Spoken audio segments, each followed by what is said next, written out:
We are live, first time ever. The Claude and Justin Roleplay Wednesday show. How are you? Good to see you, buddy.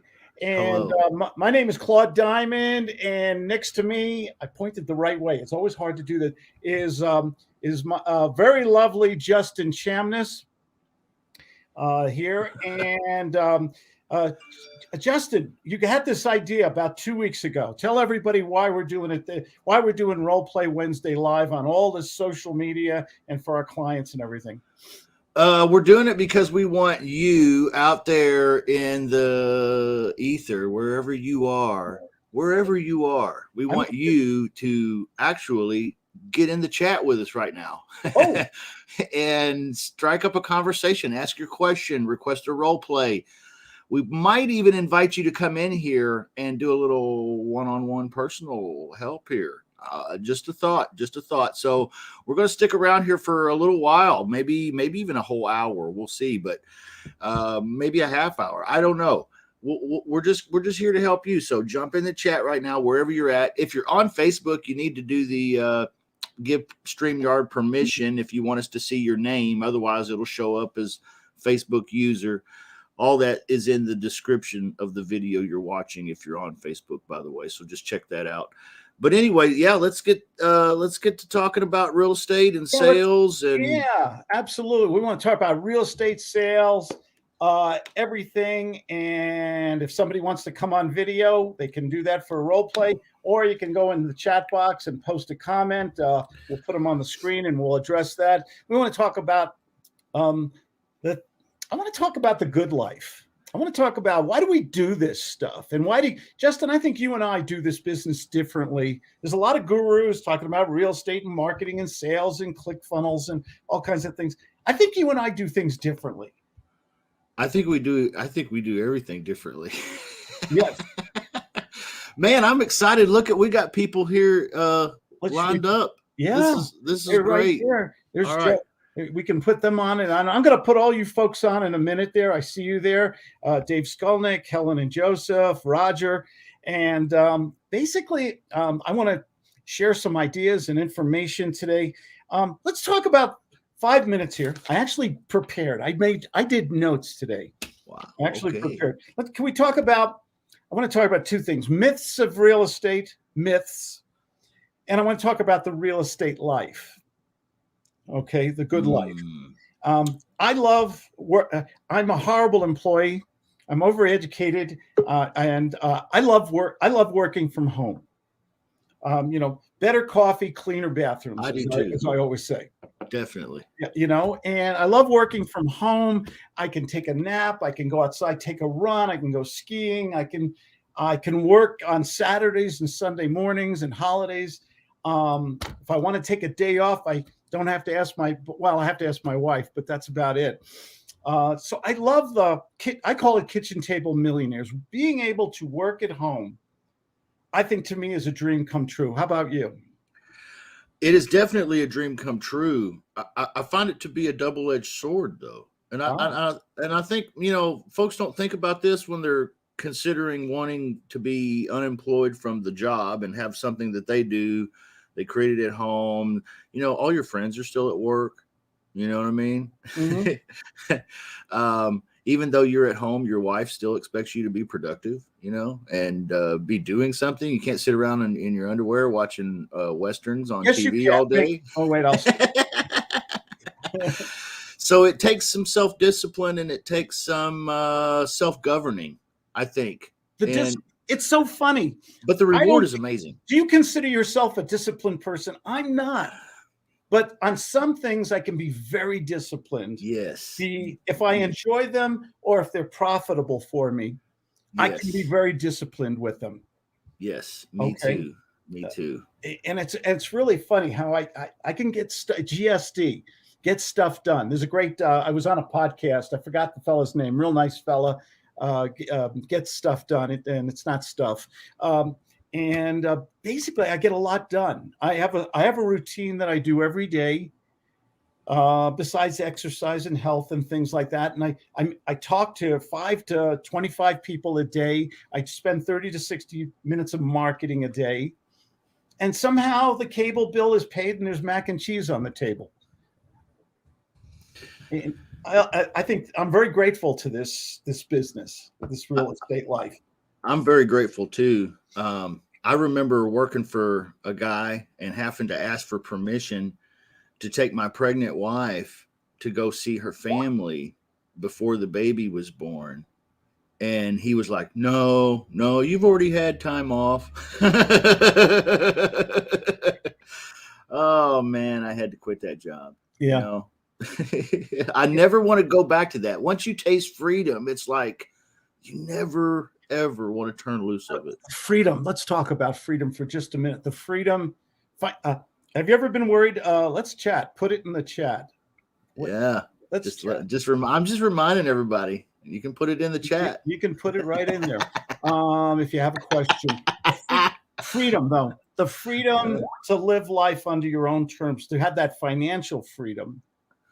And I don't mean to be materialistic or to buy a lot of junk you don't need. I mean just to go to bed at night and know the bills are paid, that you have discretion. If the washing machine breaks, hey, let's just get another one. Boom, the money's there. I love that freedom. I don't need, what somebody, maybe it was Claudia. She says, I don't need everything. I just need more. Yeah. Right. I just had that experience. Washing machine went down, broke, It's funny you say that because that exact same thing happened. Washing machines are high. You know why? They are expensive. Yeah, they're not even high in price. They're going up high because they're all made overseas, and a lot of them, and more of them, are breaking down because people are doing more wash because of the pandemic. Yeah, interesting. We do about a wash every day here. Yeah. Well, I had to buy the matching dryer that went along with it too. Oh yeah. very, even though the old dryer was still working. Yes. Let's talk about, how about some of the myths of real estate? I don't play nice with others. I think a lot of the other gurus and things on there, not all, but I think some of them overstate a lot of stuff. It's easy. Oh my gosh, just add water, put it in the ClickFunnels, give it to your VA, get this application, do this, do that, and the money will just roll in. Look at John and Mary over here. Look at Bob and Susan. I think there's a lot of absence of reality. We talk about reality TV. I think there's an absence of it in this particular business. Yeah. I work very hard. I'm a lazy guy. It sounds confusing because I say both things. I'm super duper lazy. Like I am the biggest screw off that I know. Like you will catch me doing something other than work most of the time. However, when I do work, I feel like when I work, I get more done in 2 or 3 hours than most people get done in all day at their job. Like I'm really focused. I'm really dialed in on the work. I'm doing the work. I complete the work. Now I go screw off some more. Yeah. I saw your little note here about recording. I don't know where the record button is. Let's see here. I haven't used this in a while. I assumed it was automatic. I think it is. It's being broadcasted live. It's live on Facebook and on YouTube and on Twitch and other places too. Right. But I think this business, you can waste a great deal of time and money on marketing, unproductive marketing, on technology, on a lot of things. I think as I say all the time, the one thing that you make money is, can you give good phone? Can you speak to people every day? Can you make offers every day? Right. I mean, we have all this technology, and I still think a lot of people are struggling to get to their financial goals in this business. Oh yeah.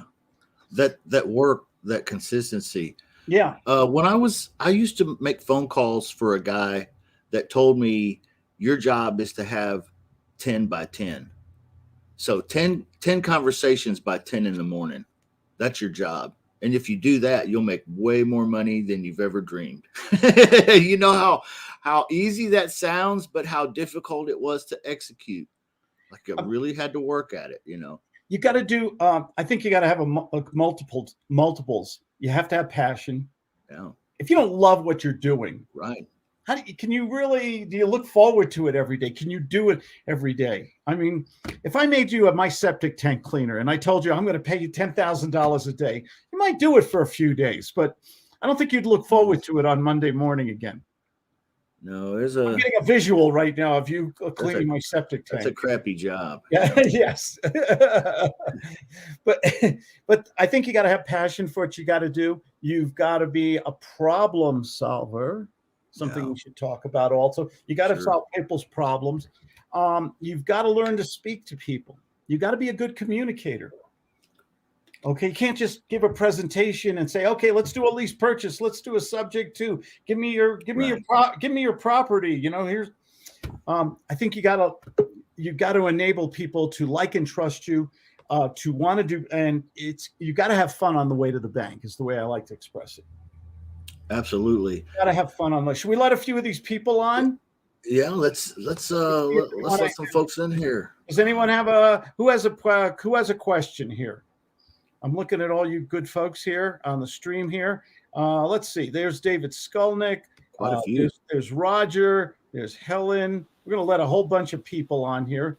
Ben Jasso, John Crook. Okay, the brave people who had their video on. Good morning. How are you guys?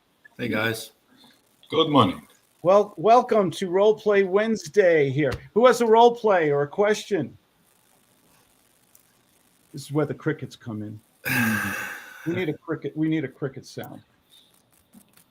It is Roleplay Wednesday. It's good to see everybody. Yeah, it's good. You guys Thanks look for good. being here. We have the most handsome audience, the most attractive, handsome, thin audience in the world. A big difference between us and these other live broadcasts. Absolutely. Yeah. Right. Did you say thin? You look like you lost weight, David. You did. Your face looks thinner. What? Well, you weren't feeling well for a while. I was at DZ Aikens yesterday. DZ Aikens. Tell everybody what that is. That's in San Diego. Is the most amazing Jewish deli in San Diego. Right. Maybe Milton's is good too, but they have a matzo ball soup there. With a matzo ball, it's like a basketball in the middle of this plate. You could dive in this matzo ball and do a breaststroke. I'm jealous. Am I making you hungry, Helen? Yes. Well, not hungry, but jealous. Oh, okay. I had lunch. I had lunch with Jessica yesterday. Oh, right. In San Diego? Yeah. Oh, good.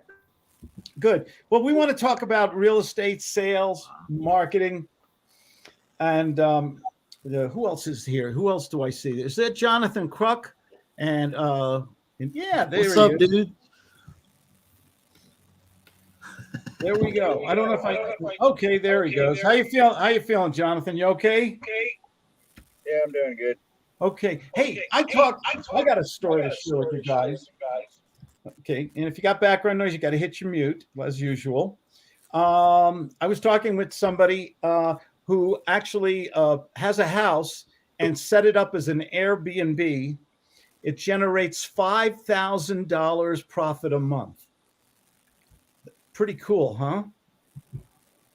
Is that another way? There are a lot of different ways to make money in real estate. That's nice. I heard someone this week has a sober living house that they're making like really? Yeah, like $1,500 a month per room. Oh, wow. Or something. Hey, y'all see what he's got? That's hilarious. In case of emergencies. Well, you know. I have some clients who the best thing they've ever done for me is drive me to drink. Yeah.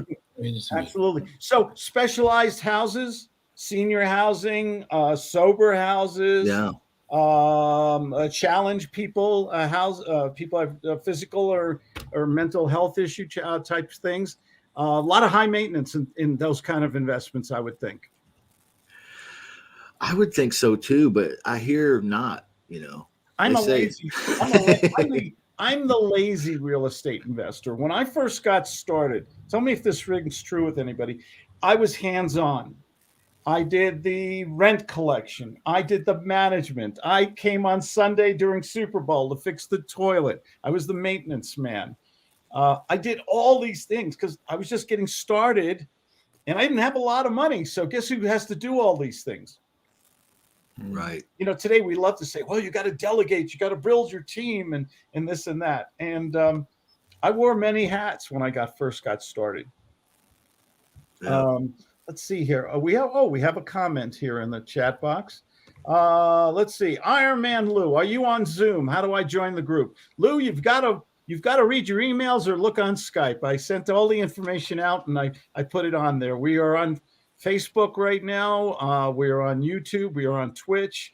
And the link, if you want to come on live on StreamYard, is in the Skype group too. It's all there.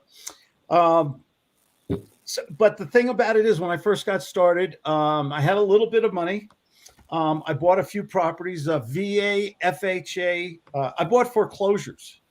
I bought a lot of. I went to a lot of the government foreclosures, and I bought properties, really good deals, back in the Stone Age. And I'd either rent them out or I'd lease purchase them out. I preferred to lease purchase because I got that option money up front.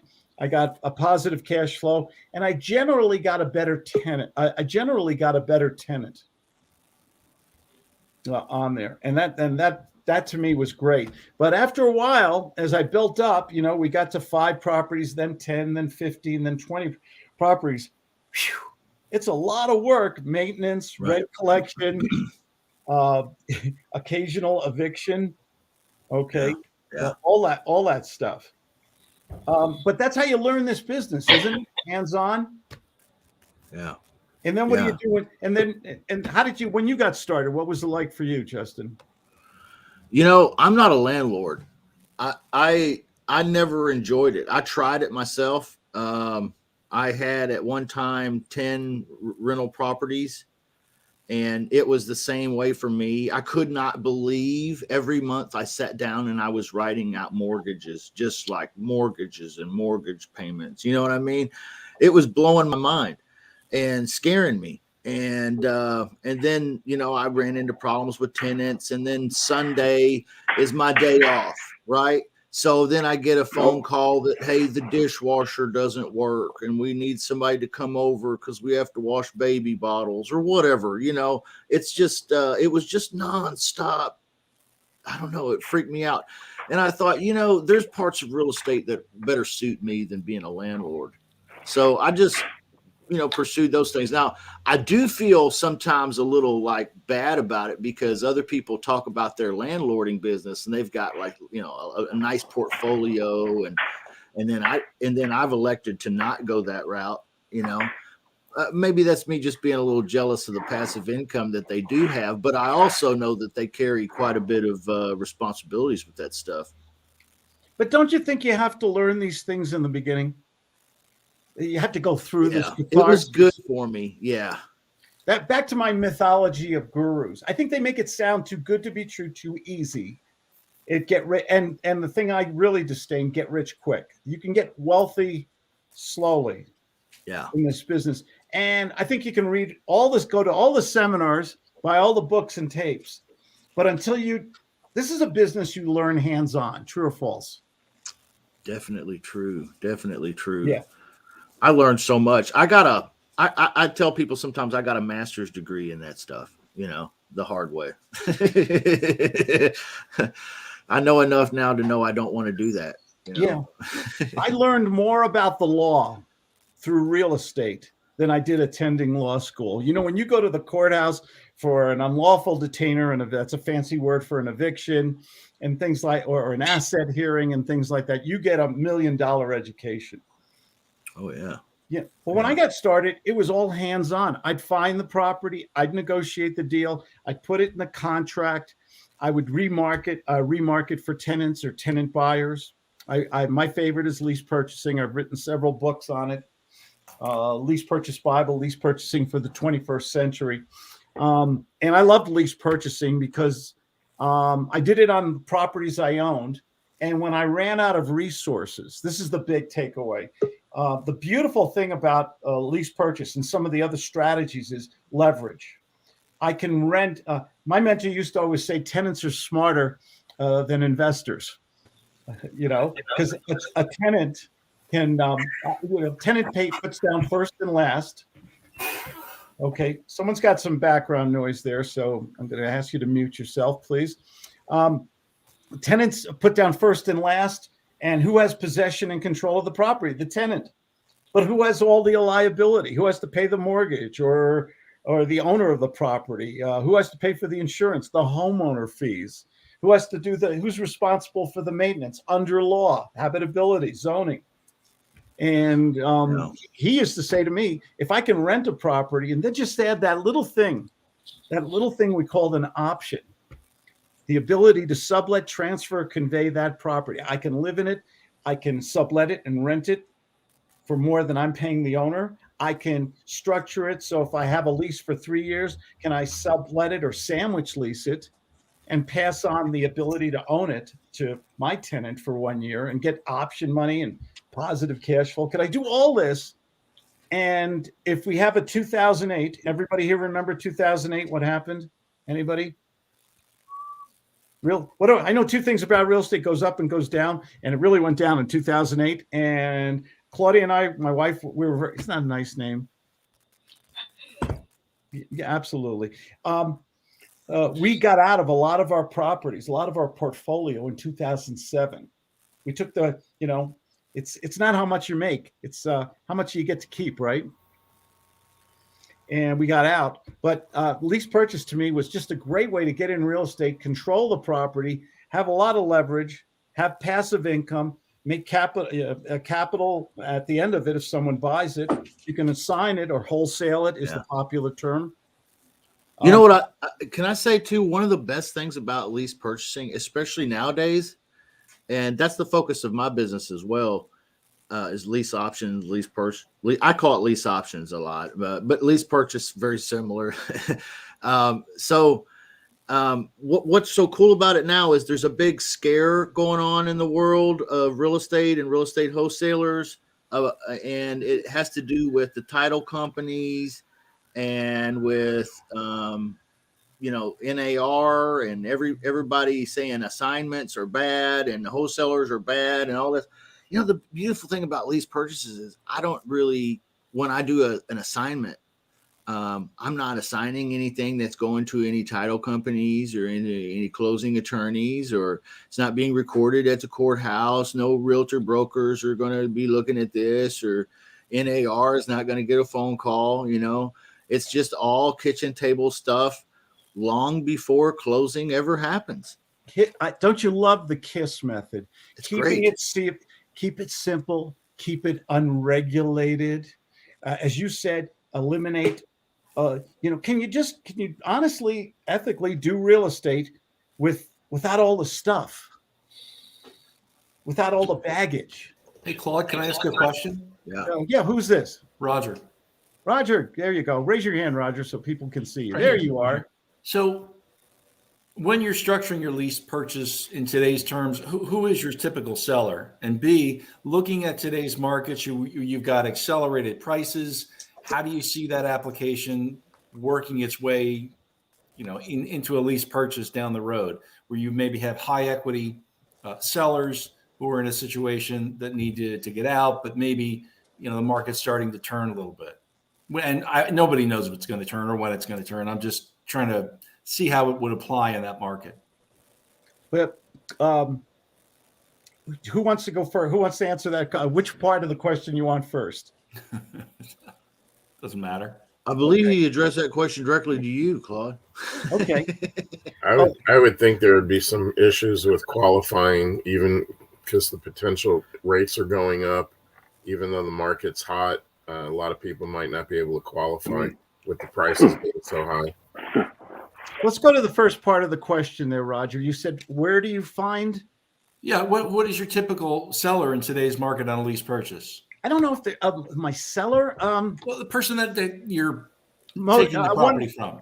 One word: motivated. Good times are bad. See, this is the beauty. And you and I talked about this a couple days ago. There's good times or bad. Real estate is an illiquid commodity. It can't be converted into, you can't take a piece of real estate and go to the drive-through. Okay, got some noise there. You can't take your piece of real estate and go to the drive-through at McDonald's and buy a cheeseburger. Okay, but the thing about it is, can you always find somebody who's got a problem, who needs to get out of the real estate quickly? And what are those situations? This is what I look for. Okay, I look for somebody, a divorce, a financial situation, a setback, a change of job. They're moving. Military people, they're constantly moving them. They need to sell their house fast. Someone lost their job. We're here in the pandemic. A lot of people, we saw a lot of economic and employment changes. Okay, somebody can't, and we had a moratorium on foreclosures and rental evictions. That's changing now. If anything, Roger, I see opportunities right now. I look for those opportunities where someone needs to get out of the home quickly. We are, and this is your takeaway, we are problem solvers. We are the doctors of real estate. Can we attract, can we find? Okay, we get some background. Steve, I think that's you. I'm sorry. You keep getting background noise. Your microphone keeps hitting something. Can we find people with these problems? And can we say, hey, I can give you a fast resolution, a fast solution. Okay. And can we tempt them with cash, by the way? Another way, can you, when you can go, as Justin was saying before, you go to somebody and say, I'm qualified, I have the cash right now, or if you don't have the cash, but you have the investor and you're good at sniffing out, finding properties. Can you go to somebody and say, I am ready to do a deal today. I can close in 14 days. How powerful is that? Are you prepared? Are you prepared to hit that? What happens when you go to that person and say, I am ready to do an offer today, cash today, close in 15 to 30 days? What do you think happens to that person? Dave, I saw your hand. I'll acknowledge you in a second. It's motivating. I mean, people immediately see themselves on the other side of the situation that they're in. But again, it's going to be a balance between, you're certainly not going to give them close to retail on it. It's a cash deal. You're offering a service. Wait, let me ask you, can we, in creative real estate, can we offer somebody full price, but get the terms we want to remarket and make a profit or passive income? Can we give somebody full price? Oh, yeah. Yeah. If we have terms. Notice the word, I'm not saying cash. My two favorite words, cash and terms. Okay, if we get terms to control a good property in a good neighborhood for a reasonable rent, can we remarket that property? Or Sure. If we incorporate a lease purchase in a property for full price, a market rent, a 3-year contract, can I sell that contract, wholesale it, arbitrage, assign it to a third party and make money? Am I creating something of value? Of course. Yeah. You've got to look at real estate in different ways. I think Justin, jump in on this. Do you think we got blinders on a lot of times and we're just looking at it one way? Oh, I can only do it this way. That's the template. And I think there's many different tools on our belt. Yeah. I can tell you that in my business, getting motivated seller leads to talk to, not hard to do. Not even now. Okay. In fact, it's overwhelming. Okay. We have more people to call than we want to spend time calling. That's just the facts. And there's the simple message that we send out that we try to hook people with. It's either we take over house payments, or it's, hey, I saw your house. Would you consider leasing it to me for 24 to 36 months and then selling at your asking price? Yes or no? You'd be surprised at how many people say yes. And then you don't know if that's a motivated person or not. But you find out with using guts in 3 minutes or less. So what I guess to speak to more directly what Claude was saying too is that's what I call being a full spectrum wholesaler, where I just want leads. Just give me homeowners that want to sell or need to sell, whatever. Just let me talk to them, because I can give them a discounted cash price and do an ugly house deal, or I can do a pretty house full price, no equity left in the deal at all.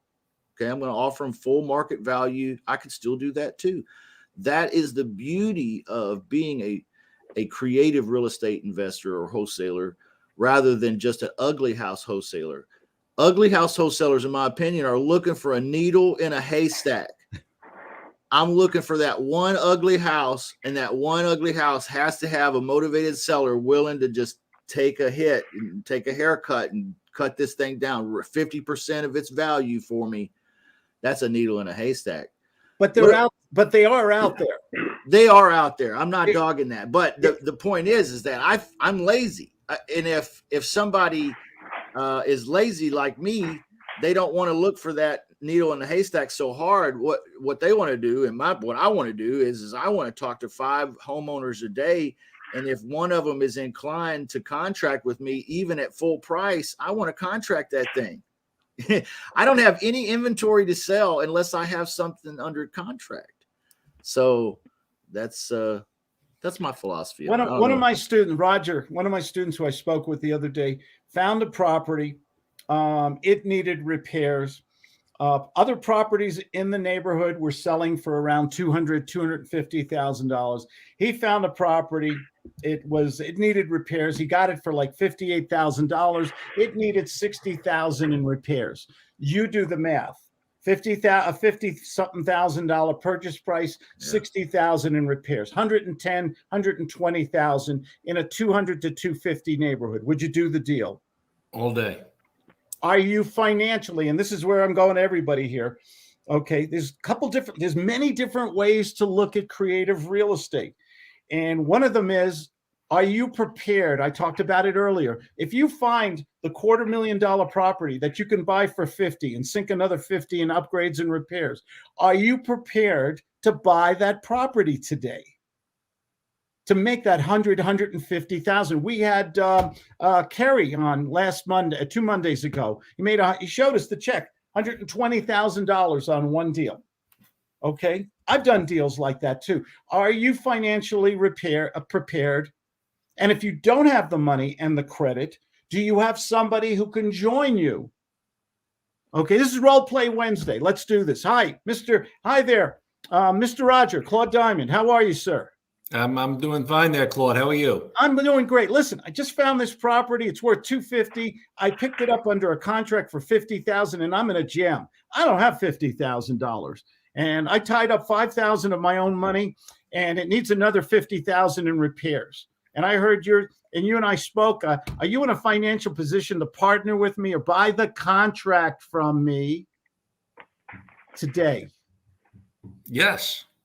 Which one would you prefer? I'll sell you the contract for $25,000, or you and I can partner on this thing, and we can split the profits at the back end when it's all said and done. So let me get this straight. You've got it under contract and you've put $5,000 out, correct? Right. I put 10% down. It's $50,000 property. I put $5,000 down, and I'll just be honest with you. I'm in a jam right now. I'm doing too many other deals. I got a daughter in dental college. Right now, I can't really do this deal. It's a financial strain for me. But how long is the inspection period, Claude? We have 30 days to close. 30 days. And you can inspect it. The property needs, I had a contractor over there already, and it's going to need about $50,000 in repairs also. Okay. What's the ARV? $250,000. Okay. I might be interested in this deal. What do you mean? You can say 25? No to me. You want a 25 pop me? What's that? You want a 25 pop me on this? I'll say you my contract for 25. Okay, I got $5,000 tied into it, so I get my $5,000 back. I get a $20,000 profit on it, and you keep the whole property, and you make the $150,000. Boom. Sounds good, but I think I'm more interested at $15,000. Is that a cash offer you're making right now? No, I'm your fee is going to be 15,000 instead of 20,000. Is that a deal, a cash deal you want to do right now? Yes. So if I agree to that 15, you and I I'll sell you the contract and you can wire me or give me a credit card for 15,000 today. Today. Okay. Off the role play. Even if I don't accept that, what did I just do? Come on. Get it done today. You got a commitment. I'm going to make 15. Now I go back in there. Maybe I can negotiate with him. Maybe I can pop him up to 17.5 or 20 or something like that. But did I get a firm? See, this is where sales gets emotional. And, oh, yeah, we can do this. But you haven't negotiated when you're going to get paid, if you're going to get paid. Is this a maybe, probably, should have, could have guy? I'll think about it. I'll talk to my pet rock kind of guy. Or is this a guy who's ready to do cash today? Did I just get him up the yes ladder with a firm commitment? Mm-hmm. How important is that to do it early? Justin, you do this all the time. Yeah, you got to get a commitment. And then you're the decision maker. Right. So right. I found the deal. I sold the deal to Roger. You did a great role play, by the way, Roger. Thank you. You played it real. I love that. You know, sometimes you guys are too easy on your old uncle here. And I found the deal. Let's say I found the deal on Monday. Today is Wednesday. I just sold it to him for $15,000. It's not going to be a bad night at the Diamond household making $15,000 in 72 hours, is it? If you don't have that money, right? That's 15,000 boxes of macaroni and cheese. Amen, man. I love macaroni and cheese. Hey, before I forget, I want to acknowledge people. This is we had a question from Gina here.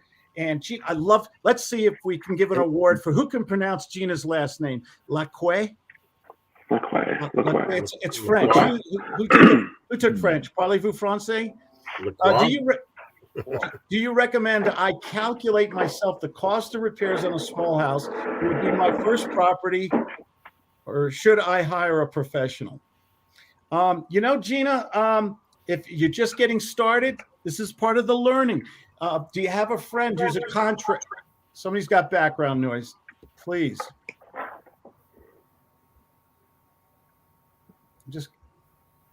Okay.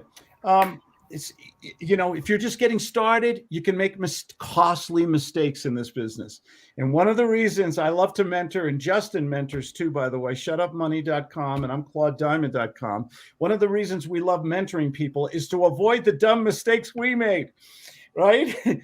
And sometimes you get emotionally involved in the property and you just buy it and you look it over. But yeah, the answer to your question, Gina, is get a contractor, get a friend who's handy, who can check the plumbing, the electrical, the systems, or hire somebody to come in there for $100 and let you know what your expenses, future expenses are. I look at real estate in two ways. Is it a cosmetic expense where I get the carpets cleaned and a little repainting and a good cleaning, or do I have to put capital expenditures into it?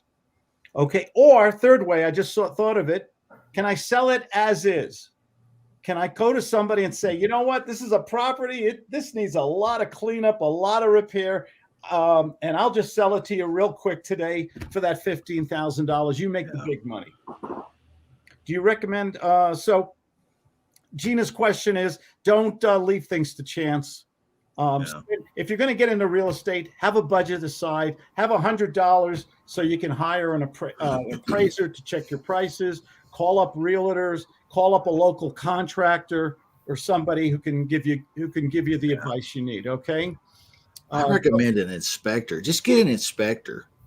You know what I use for a lot? These home warranty inspectors. And you get a guarantee after they inspect the house and the roof and everything like that. You get a warranty, an insurance policy with that inspection.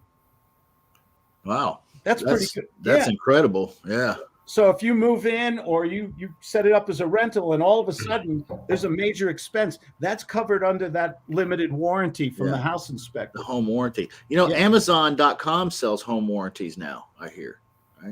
Really? They sell everything else. Everything else. Let's see. Where's my David Skulnick? You had a question, and I told you I'd get back to you, buddy. Yeah, going back to your lease option and lease purchasing, back in the 90s when you would come over my house, I was only 13 in the 90s. Gurus lie. You used to always tell me, because a confused mind is a closed mind when you're calling.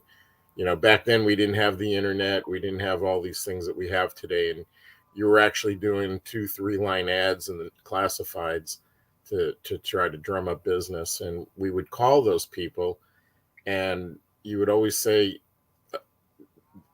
they need to be educated. So when you ask them, hey, would you be open to a lease purchase? Most like 95% didn't know what you were talking about. Yeah. So you had to educate them and explain to them. Can you go over kind of how you would do that a little bit? David, let me ask you something. Your house isn't still available, is it? Yes, it is. Suppose I said to you, I'd like to buy your house, but I'd first like to rent it for a year or two. That isn't anything you'd be comfortable doing today, is it? What do you mean? I'm trying to sell it.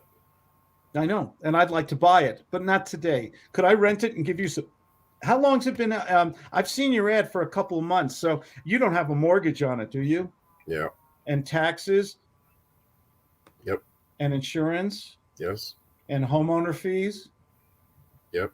And utilities? I'm sorry, I'm stretching this out. Okay.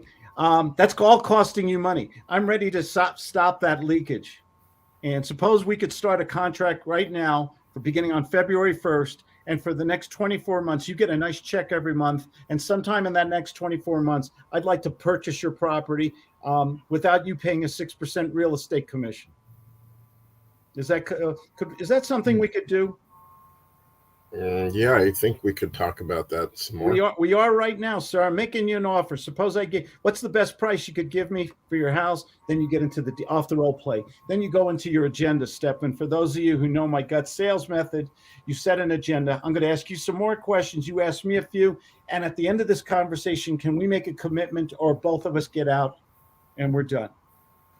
So in one phone call, off the role play, how would you discuss maybe putting somebody, having the right to put somebody else in there instead of yourself? Well, I'm going to put it in the contract, and go ahead, ask me that question. One of the things I'm going to state is this is an investment property for me. I'm going to say right up front. I never lie. I tell them, sir, if your property is still available, my company is looking for an investment property today. Is that something we could discuss? Well, how's that going to work if you're renting it? I'm not sure if we're going to rent it for 2 years, and sometime in the next 24 months, we're going to hopefully exercise or have someone who will exercise the option, and you will be cashed out. The mortgage will be paid off. And you're going to be living in it?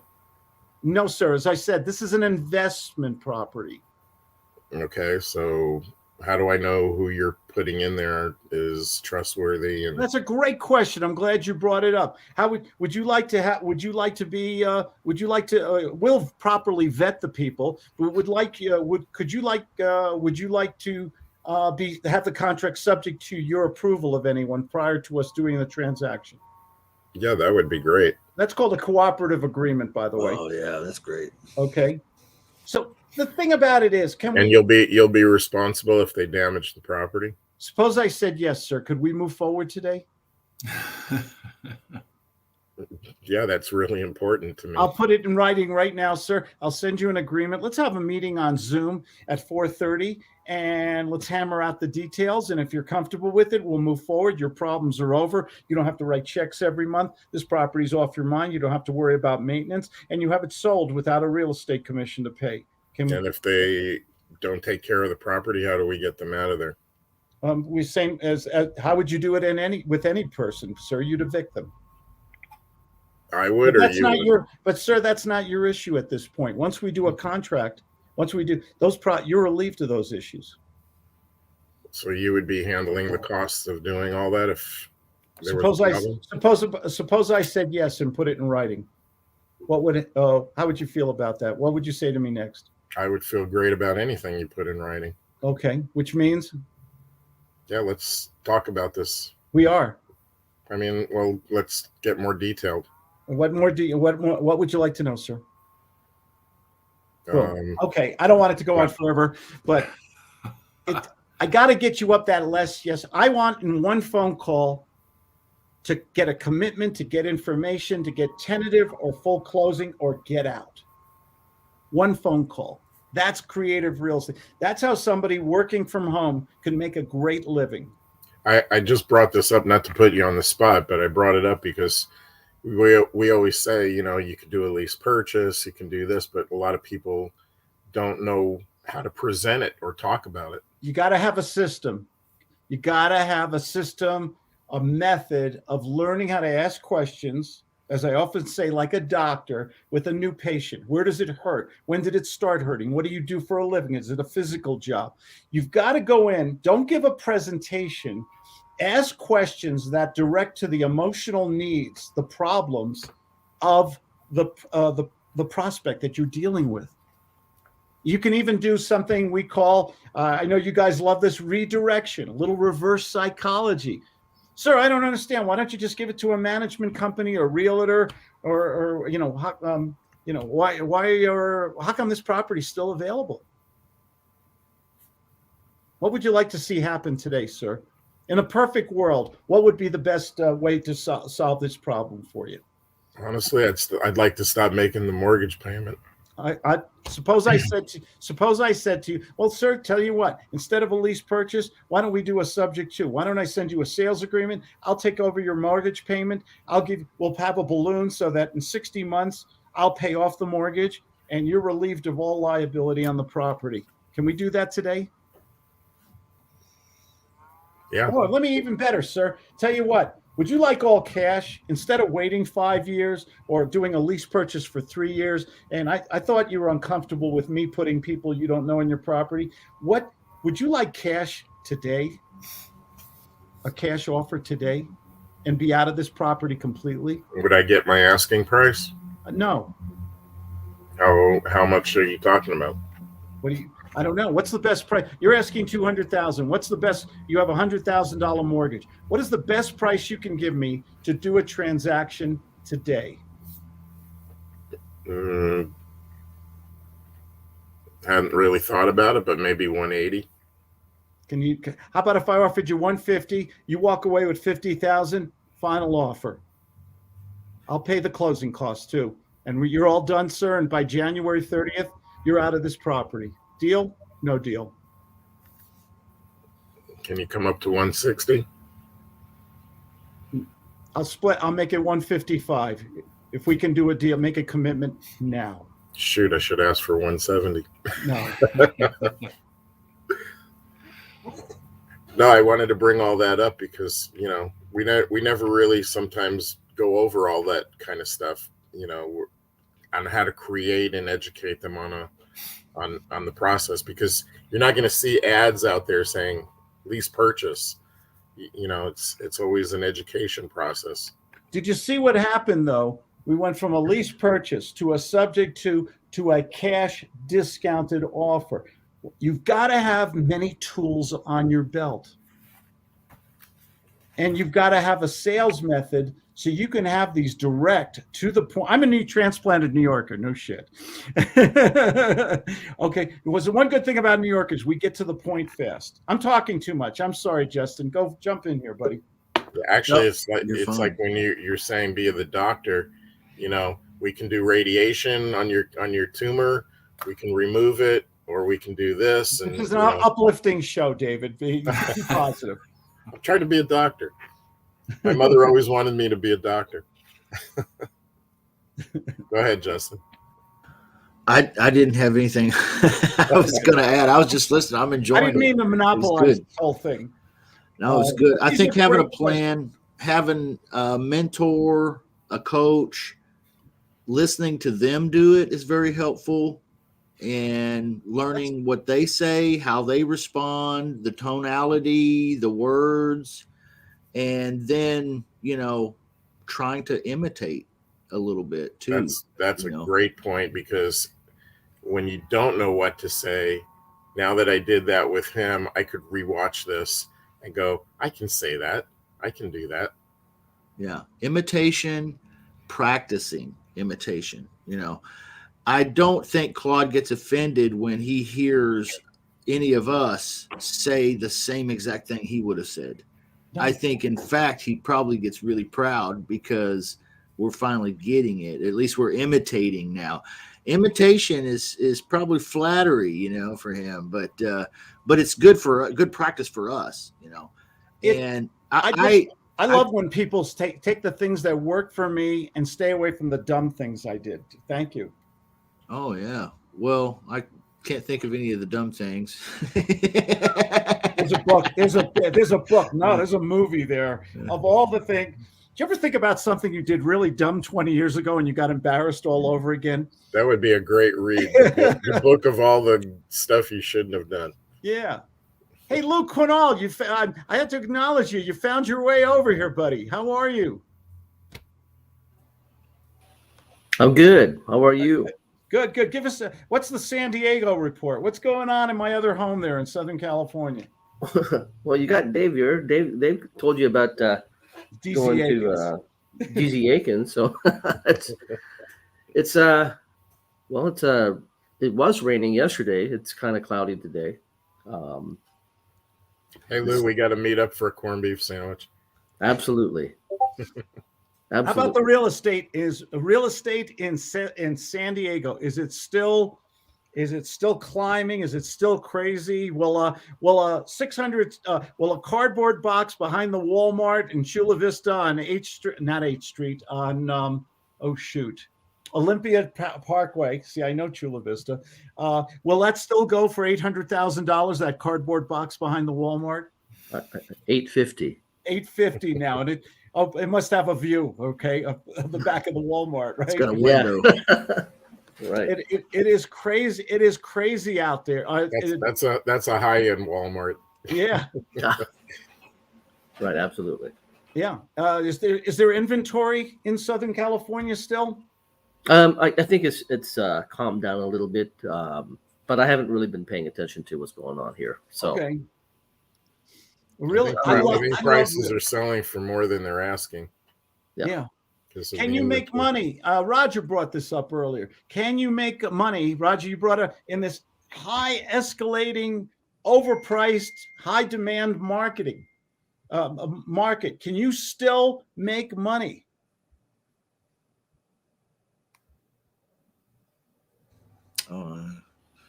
Yeah, you can make money. You're talking about San Diego. Absolutely. I don't talk about anywhere right now, Yeah. There are still motivated sellers out there. That's the only moving part that we're looking for. And Guts is the system to determine that. But the motivated seller is the only moving part. And there are still motivated sellers out there, even in this market, if that's the question. If the market were really slow, there would be motivated sellers. There's motivated sellers now. And if you're looking for a reason, the reason is because life sucks for some people. I was wondering if you were going to be turning into Anthony Robbins and becoming a motivational speaker.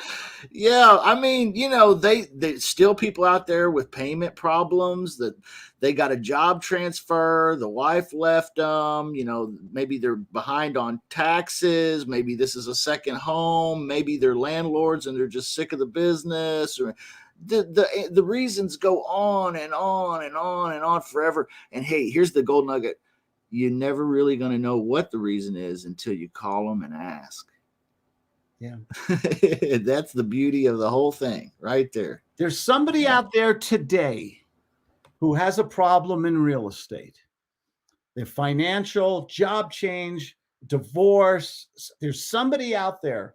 And are they going to find you? Should we talk about marketing? We got a few minutes left here. Should we talk a little bit about more? How are you going to find them? How are they going to find you? And how do you prepare yourself? Say you found that deal. Okay, you found that great property, that great deal. They want all cash. Are you prepared?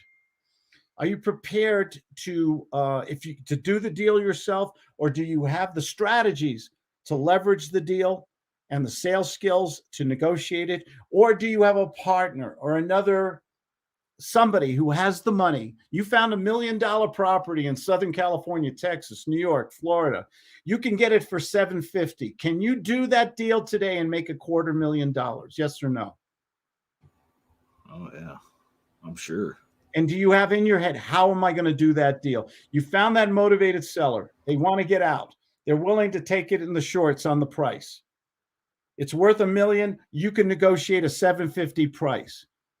Are you going to use a strategy? Are you going to get it under contract and sell that $750,000 contract that's worth $1 million to another investor or partner with somebody? Where's that? How are you going to do that deal today and make yourself 6 figures? I don't know. It's a good question, Claude. It sounded like I was going into some guts roleplay right there. Are you prepared to do that deal? I'm totally prepared to get it under contract because it's ridiculously low priced in a hot market. I think I'll take my chances, get it under contract, and figure out what to do with it to dispo it maybe after it's signed. Is there anything wrong with that idea? No. Do you have the investor or the source of money, a bank, somewhere? Can you do a HELOC on a property you own? Do you have somebody you met at a real estate club who you can call? Do you have the name list? Say, hey, Joe and Mary Blow, I got $1 million property. Here's the pictures. Here's the appraisal. Here's the estimate of repairs. I got it for $750,000, and I've got to close on it before the end of this month, and it's worth $1 million if we put another $50,000 in it. And we'll stand to make $200,000, $300,000.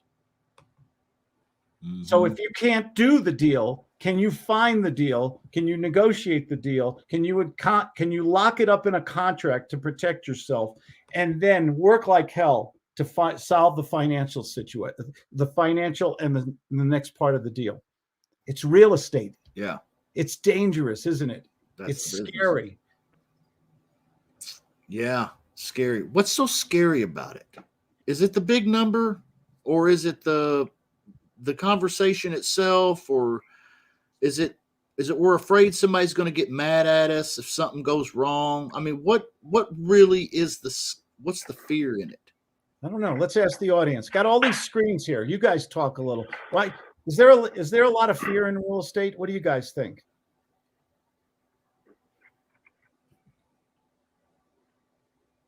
Come on.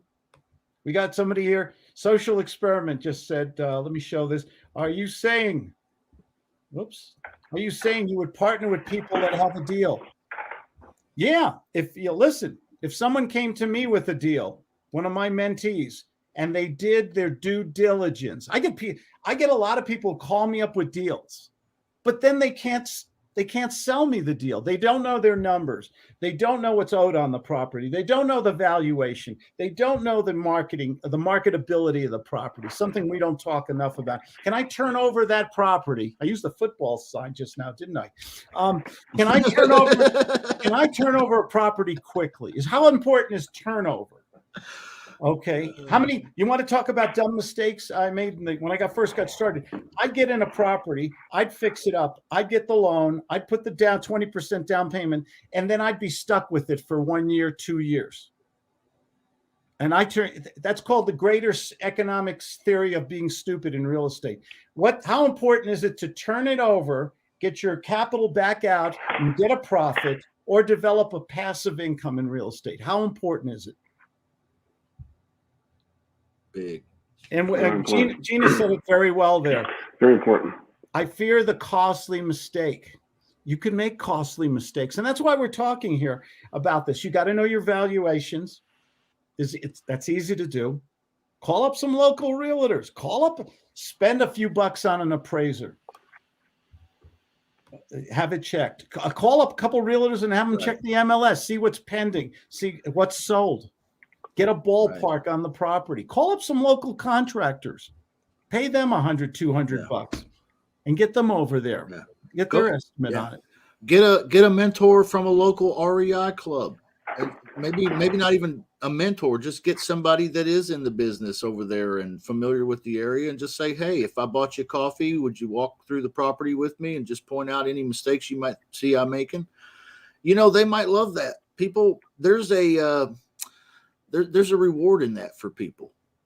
Yeah. Yeah. Absolutely. So social experiment back. Are you saying you'd partner with people to have a deal? Of course. But when you partner with me, we need to talk about that maybe next week. We're almost out of time here. I believe in a prospectus. When I get a deal, if I get a property, a contract on a deal, and I want to sell that deal and just take the cash and get out of it. I don't want to do the repairs, the management. I don't want to do the marketing. I just want to sell this contract to another investor, or maybe somebody wants to live in there. I prepare something called a prospectus. Pictures of the property or a video. We can put it in Dropbox, digitize it. An appraisal, what's it worth? What are the estimates? The marketability. What's attractive about the property? Is it near a park? Is it near shopping? Near good schools? Near easy transportation? What is the repairs that the property needs? Do we have an estimate from a certified licensed contractor? And we put that together in a PDF, and we hit the little button and we send it to people. You think we send it out to a lot of people ahead of, how fast can we turn over a property when we give them the profitability of the property and all the numbers and the facts and pictures? Do you think we can sell a property? We can turn it over quick? That would be a great topic for Monday or next week on this. You know what DQ means? Not Dairy Queen. Do it quick. Okay. Used to, it meant disqualified. And everything. So can I add in on that? I think, I'm not sure what kind of partnering social experiment's asking about. If you're talking about a money partner, okay, well, definitely everything Claude is saying makes sense. But if you're looking to partner with somebody to learn how to get leads or talk to leads or make phone calls and help me contract my first deal or something like that, man, that's what I do. And there is a point to this, and Justin is great at this stuff. He's lovely Justin Chamness, as I refer to him as. He's one of the good guys in this business. There are a few, and he's at Shut Up Money, and I'm at ClaudeDiamond.com. And if you have questions, go to Justin. Justin, how to just go to shutupmoney.com and they can find all your contact information, right? That's it. Yeah, shutupmoney.com and ClaudeDiamond.com. I think you even get a free book over there. I get a free book. You can have whatever you know what? You can have a lot of things for free from me. You got to call me up now. I answer my own phone. Or give good phone. Talk to and I'll just end today by saying this is a business. You got to learn your strategies. You got to have a marketing method set up. Okay, the strategies are important. You got to know am I going to do a leverage deal, a lease purchase, an assignment, a cash deal? Are you going to consult? We could talk next week about consulting. Can we do that, Justin? I would love to. I would love to talk about consulting, and if we get into partnering again, that's okay too. I'm all right. Partnering is good. Yeah. We should do another. We didn't do enough. Let's do a partnering role play before we go. Can we do one more? Yeah. Partnering role play. Go ahead. Sell me something. You got a deal. You need the money. Sell me this pen. No, sell me this pen. You don't need a pen. You don't write orders or contracts, do you? Yeah, I've been talking to this homeowner, Claude, and this homeowner is really motivated, and he's got this property that's worth about $250,000, needs $35,000, maybe $40,000 in repairs, and he's looking to do a 100. He's asking for 175,000, but I think we can get him down to 150. I don't have it under contract yet, but I want to. Why are we talking today, Justin? Yeah. I'm very busy. Good question. It's a good question. I get that a lot, Claude. I get that a lot. What would you like from me today? How do you and I make money? Well, if I put this under contract, then what I'd like to do is I'd like to just go in and do the fix and flip myself. But I'm going to need a cash partner that can work with me. And I can get a hard money loan for the actual property, but I'm going to need to bring the rehab funds myself. And then I was thinking maybe we could split the split. But you don't have it under contract right now, do you? No, I can have it under contract by 30 minutes from now. Okay. What's the location of the property? ABC Apple Cart Way in in Winter Park, Colorado. Hello, Mr. Property Owner. I know you're going to talk to Justin in 30 minutes. Suppose I gave you a Yeah, he cut me out. That doesn't happen. He cut me out. I'm sorry. Can that happen in business? It's happened to me. So what's the I'm sorry, it was too easy. I'm in a nasty mood. So when you don't have a deal under a signed agreement, you got one of those hospital gowns that are open in the back, if you know what I mean. Okay. Yeah. Exactly. Yeah, I get hit up a lot about that though. A lot about that. You know, and the thing is what I was saying earlier, you don't have anything to sell unless you have something under contract. Yeah. get it under contract first. And I can have it under contract in 30 minutes. Don't mean diddly to anybody. So when you're negotiating with someone, now, if you have a good relationship with somebody, it's, but if you're dealing with somebody at arm's length, you've never done business with them before, you got to protect yourself in certain ways. Yeah. I would rather them say something like this, and then I say, well, it's under contract. Yes, it's under contract.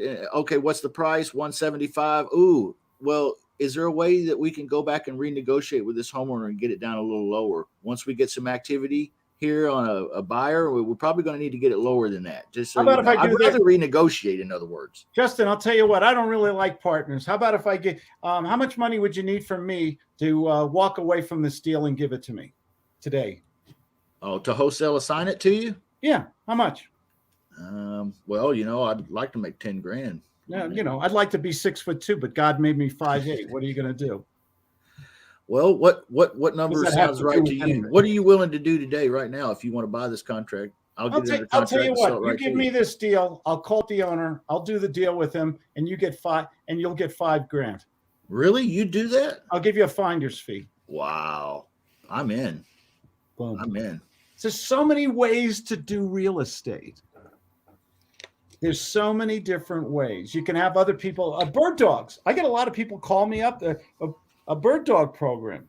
Yeah. We could talk about that next time too. I'd like to talk about that next time. Yeah. I got questions about the legality of that. Yeah. One of the smartest guys, one of my new mentees, Kerry Kennedy, he gets realtors running around looking at properties for he gets the realtors doing the running around, checking the comps. He gets them working for him. And he finds deals all the time. So he's getting other people to do the legwork for him because they want to make money too. So if they give him a property and he pays cash for it, they get their commission, and he's basically got commissioned employees working for him. That's a good idea. Yeah.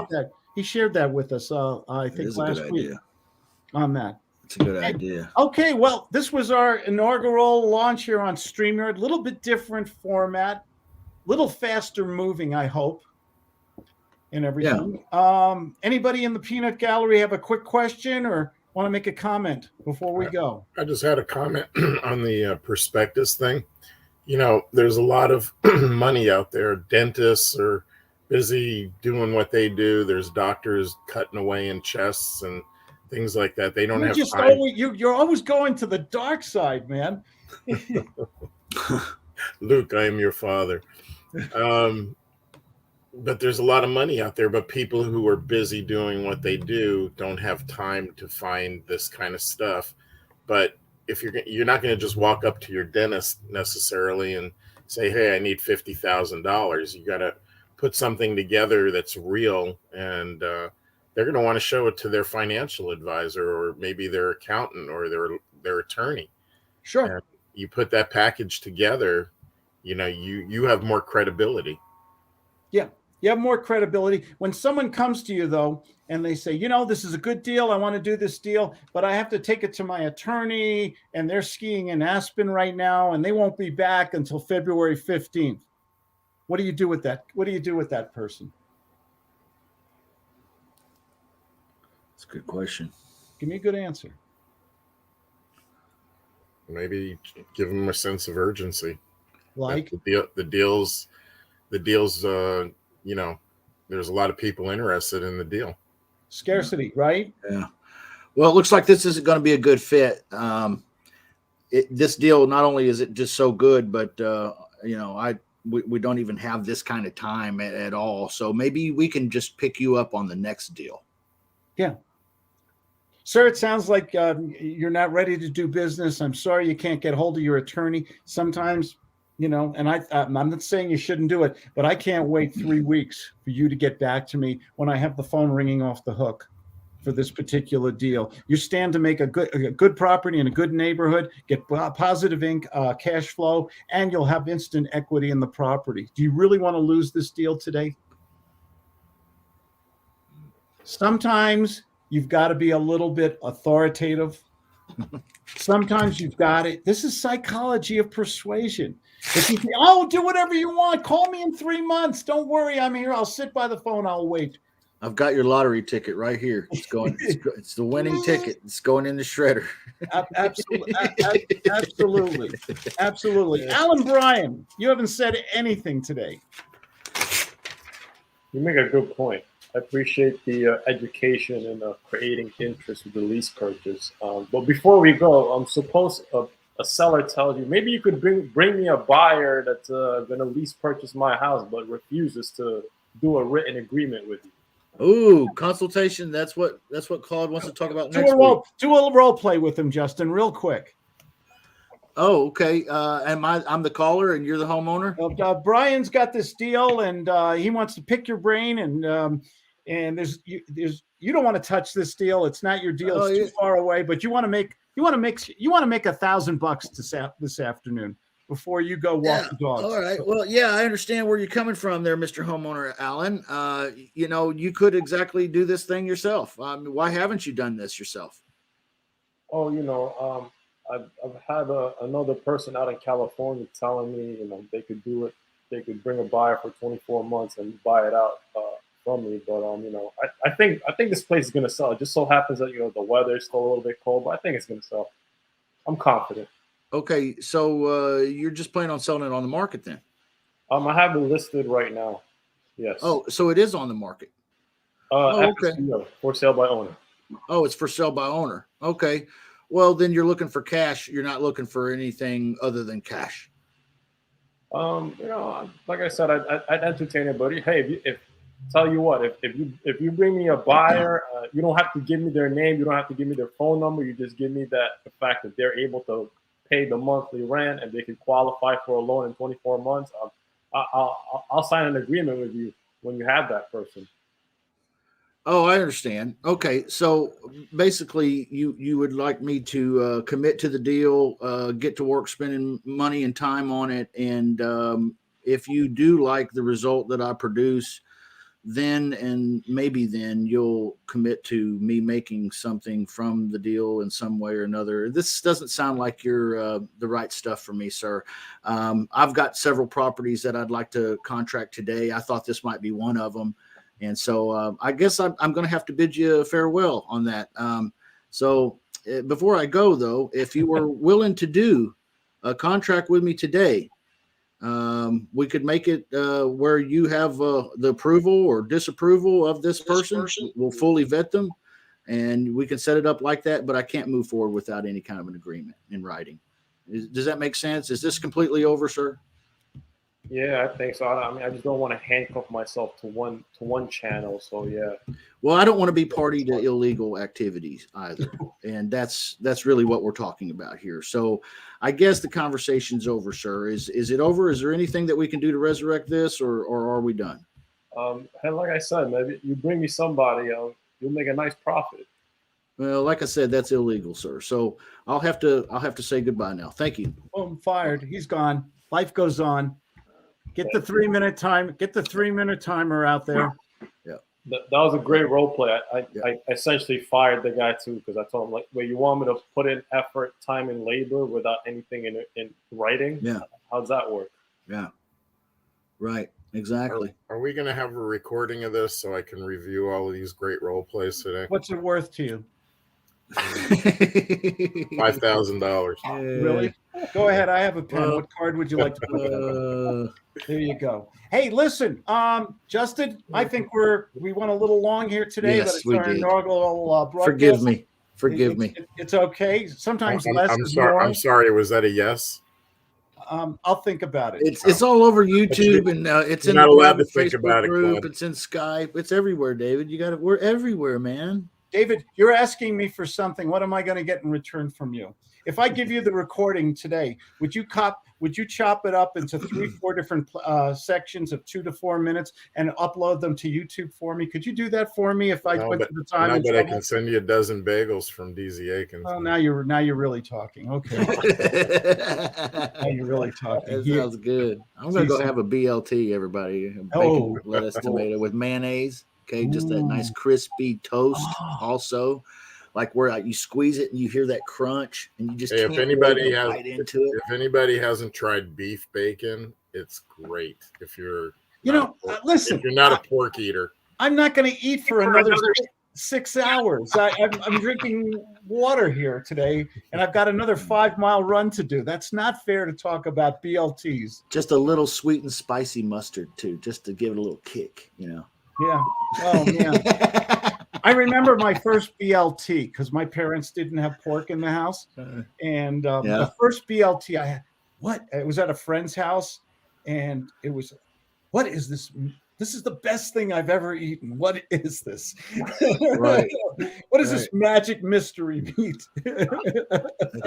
beef bacon. Better than turkey bacon. Absolutely. Listen, I'd like to thank everybody, especially my buddy there, Justin Shamness, shutupmoney.com. My name is Claude Diamond. Thanks for joining us every Wednesday at Roleplay Wednesday, and join us next week with your questions. And we're going to talk about consulting in real estate and a couple other things too. So everybody have a wonderful and safe week. Okay. Thanks for joining. Bye, everybody. Thank you. Bye-bye, everyone. Thank you.